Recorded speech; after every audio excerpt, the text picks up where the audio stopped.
Hi, everyone. My name's Hugh. I'm the founder of Nexus Mutual. So a little bit of background on myself. I'm the corporate insurance guy that caught the blockchain bug a while ago. I've now kind of worked out how to do insurance on blockchain in a mutual fashion. So I'm an actuary, got 15 years experience in the insurance industry. Just left my nice cruisy job doing CFO for Munich Re's life operations in the UK. For those of you who don't know, Munich Re's are one of those huge companies that no one really knows about, so it's a reinsurer.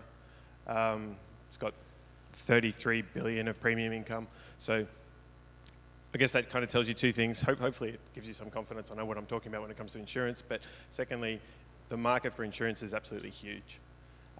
And blockchain is a good way, and it's always been talked about as one of the major use cases of blockchain. So hopefully this is one way we can make it work. So I'll start with a bit of a story. So 2000, 3000 BC, Chinese trading merchants used to basically put their goods on boats and go down the river and basically enable trade. That's how they move their goods around. But they had a problem as a community. They had a problem. There was often rapids, and basically the goods would get lost or destroyed, etc.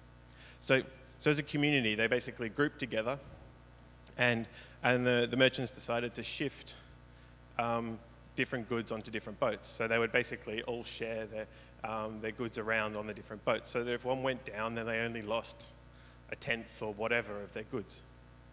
And so that meant quite a lot of things. It meant that as an individual merchant, you were more resilient. You could you were less exposed to being totally wiped out.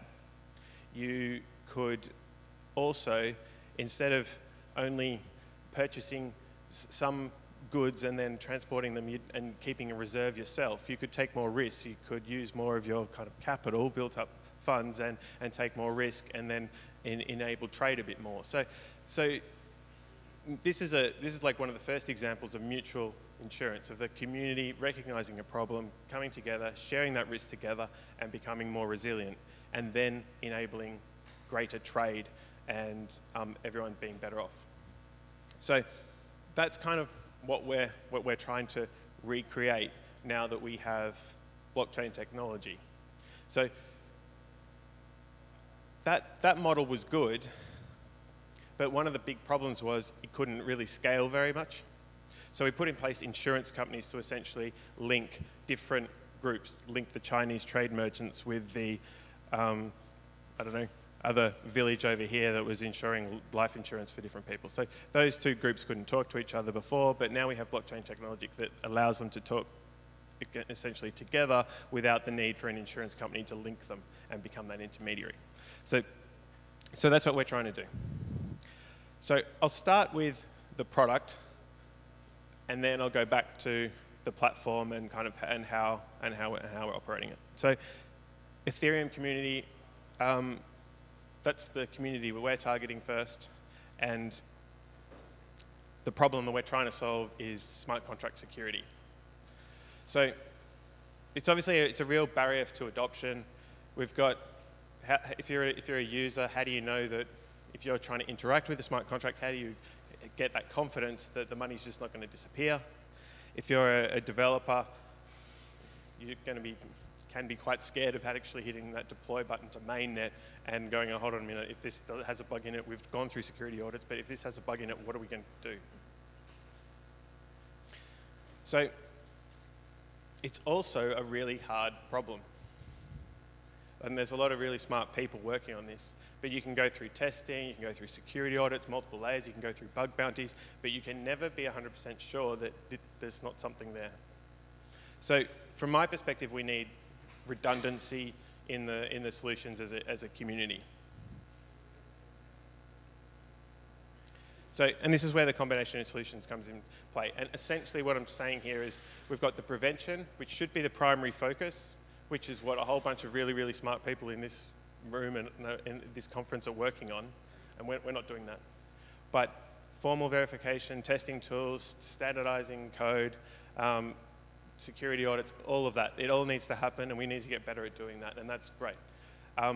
What we also recognize is that you can never get 100% satisfaction or comfort that all of that will work. Even with, as an example, even with formal verification, if you can prove that the specifications operate as intended and you actually go through that formal verification process, that's great. But there's the other part that's missing, and that's the validation. At the end of the day, when we're coding stuff, we have to get our intentions out of our heads and write it on pieces of paper or in code or whatever, and then you have to write those specifications. So you can test that the specifications get validated and operate as intention, as you intended to, but what about that first step? Did it come out of your head right, and did you write the specifications correctly? So we're saying that prevention should be what we're absolutely 100% focused on, but we also think we need a cure, a safety net, if things do go wrong.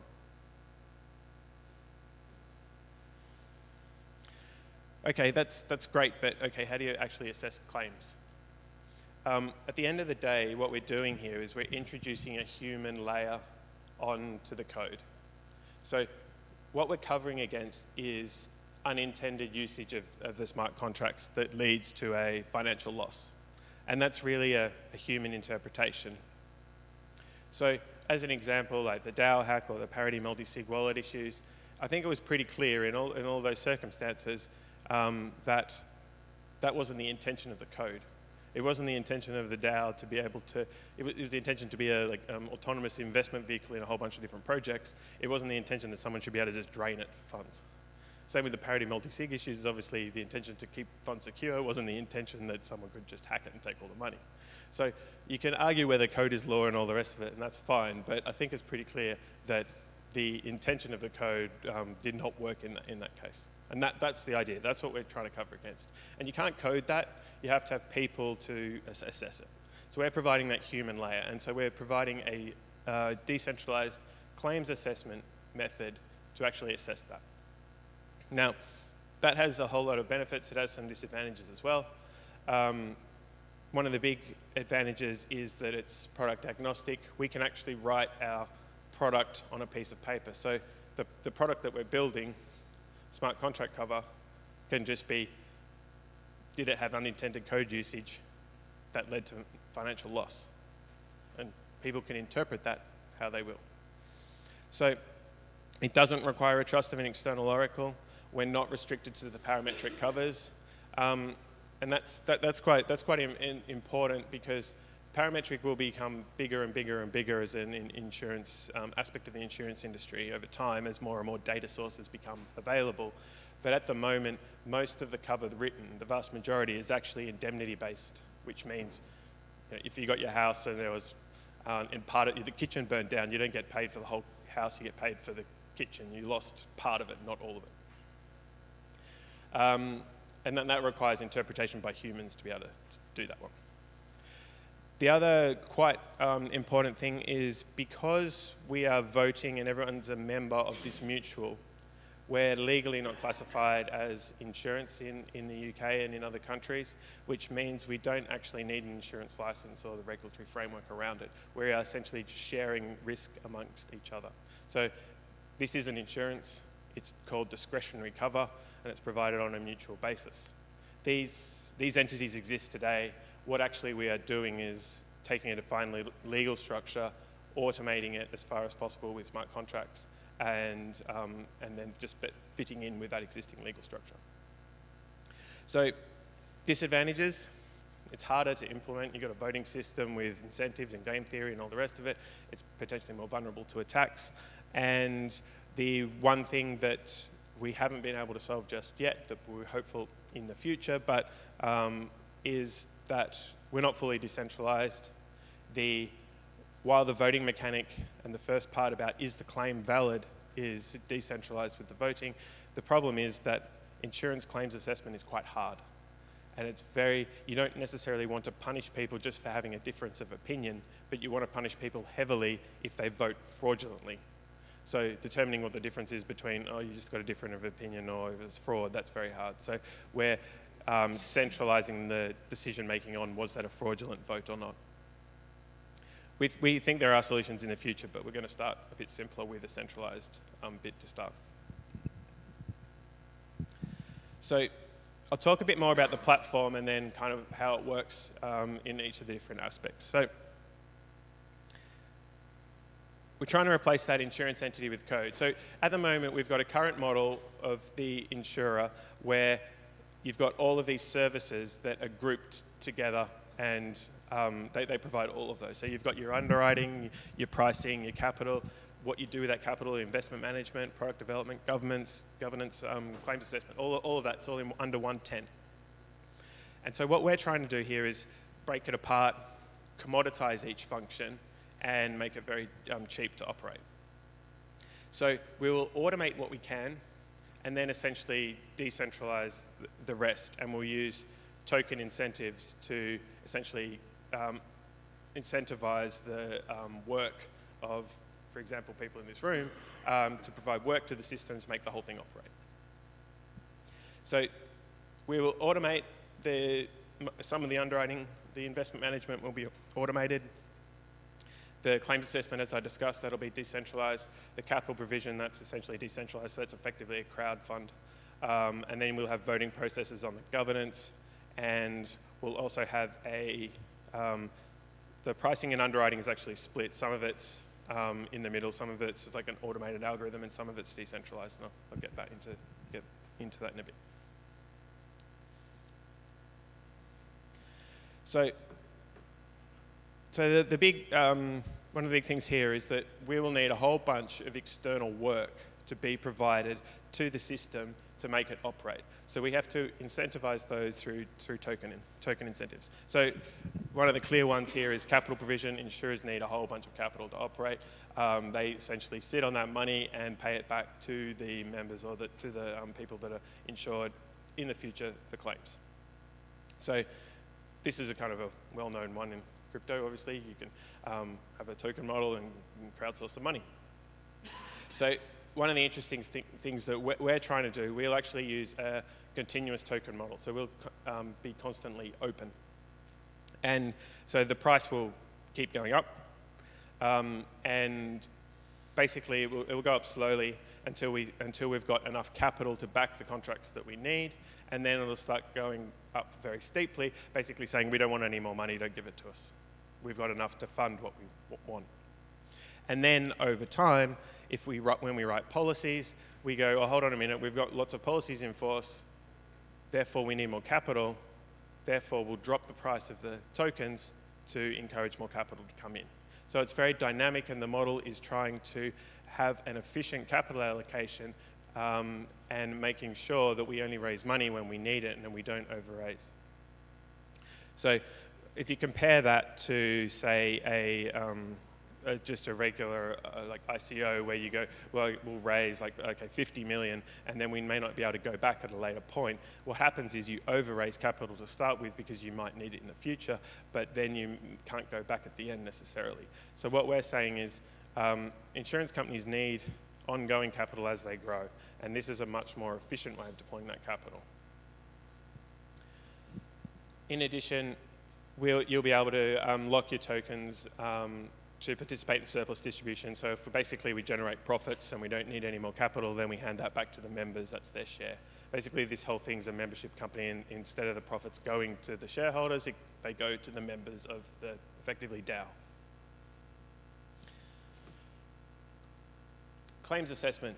So as I said, incentivized voting. Basically, you stake some tokens as a bond, and then you can lose them if you vote fraudulently, but it's kind of like the mining operation in the mutual. Basically, you vote, and then you get more tokens if you vote with the consensus.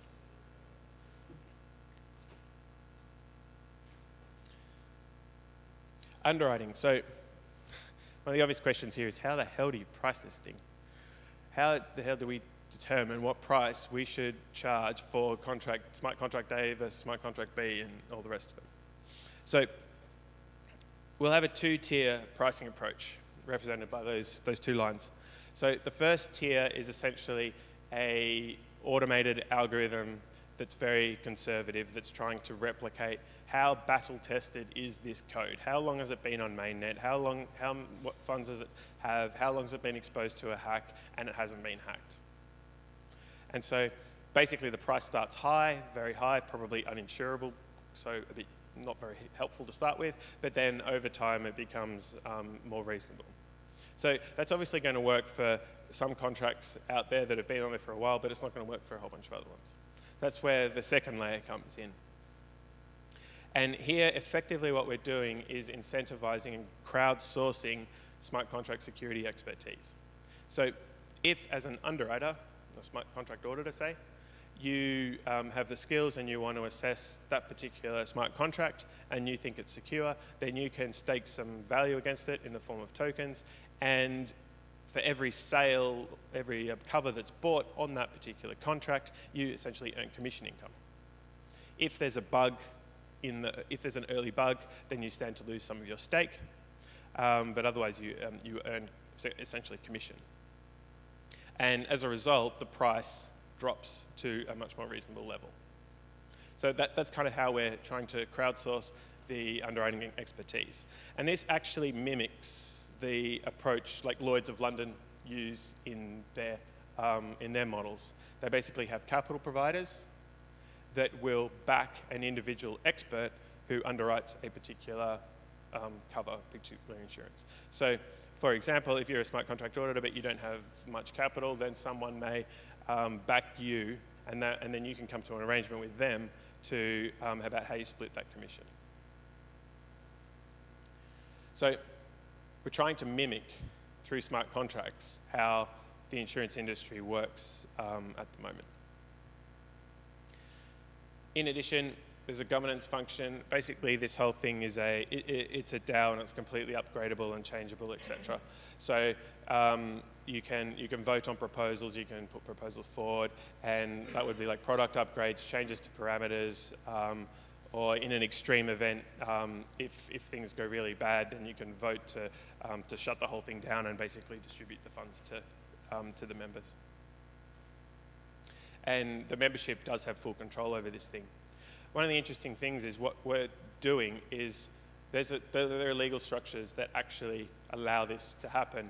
And so you can write articles of association for a regular company and have it operate in this way. And this is how mutuals kind of operate at the moment.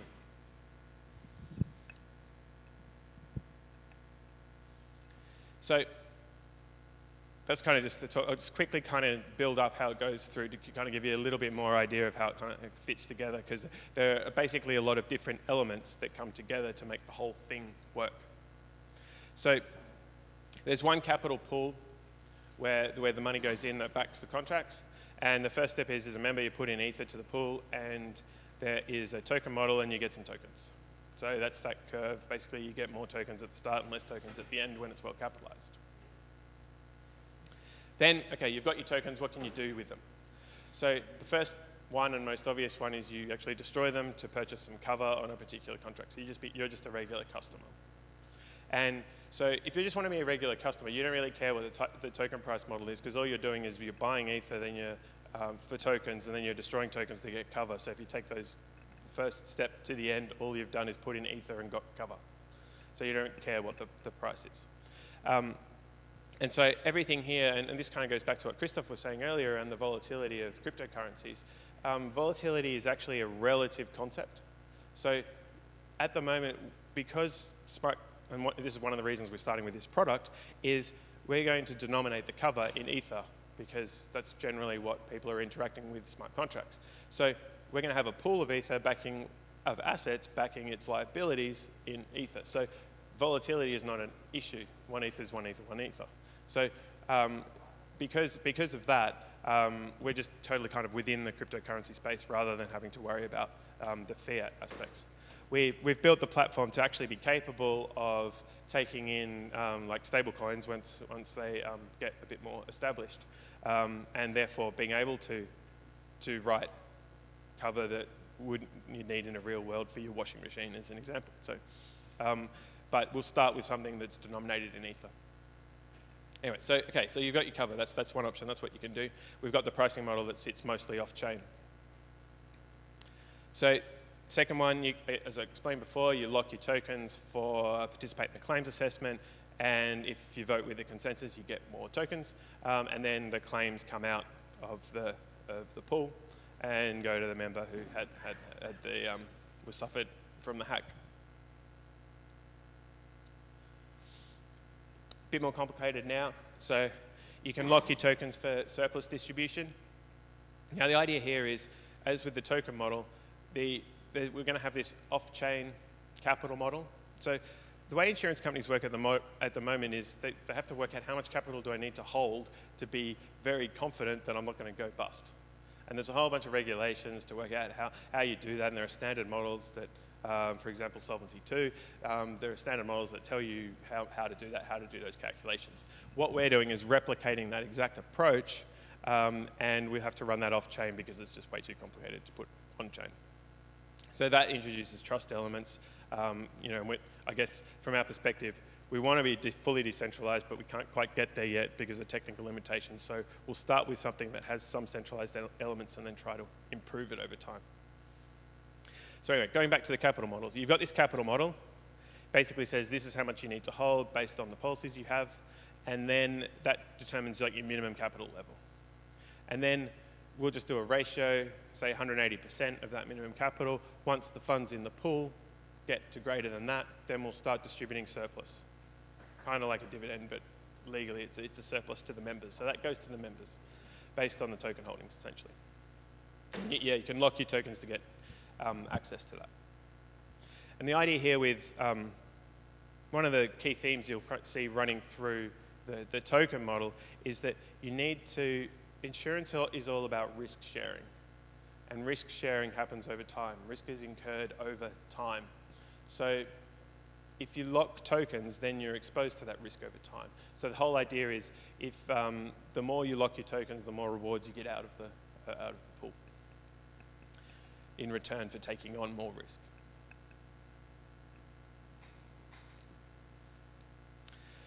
Yep, and then the last one is being able to lock them for underwriting. So actually there should be a feedback loop into the pricing model effectively. So yeah, you lock your tokens, as I was describing before, as the stake on the bond, and then you earn commission income in the form of extra tokens. So basically, if you want to just be a customer here and just purchase tokens, burn tokens, and get some cover, that's fine. You will be a small member, and you'll still be entitled to some of the future profits, but you will effectively get slightly diluted by everyone else who's actually a more active member of the mutual providing work to the system. So every one that's providing work to the systems gets rewarded with extra tokens, which is essentially a share of the combined pool, the combined capital pool. So it's this balancing act between that you can play on the passive side, you can be more active, you can choose what you want to do, you can choose to be any of those options. And so if we take that back to what the insurer model is, basically, we do everything in one box, going back to that slide from a little while ago. What we're doing is we're breaking it out and allowing different experts to participate as they see fit in the items that they're more skilled at doing. So we commoditize those functions and basically strip out massive layers of cost from the whole system. At a high level, the economics of insurance works that basically you only get 65–70% of your premium back in claims. The rest of it gets taken away through extra costs in the system and profits to shareholders, etc. So based on this model, conservatively, we think we can strip out at least half of that tax. And the rest of it actually just goes to the members because there's no shareholder here. It's all, everyone owns it together. So that's basically it. We're using the smart contracts to bring back the peer-to-peer mutual. We are We will, when we launch, which is hopefully be before the end of the year, but we'll see. We will launch with a live product, and then essentially the first stage will be the raising of the capital pool. So it will launch with something live, and you'll be able to use it from day one. Yeah, so that's us. Thank you.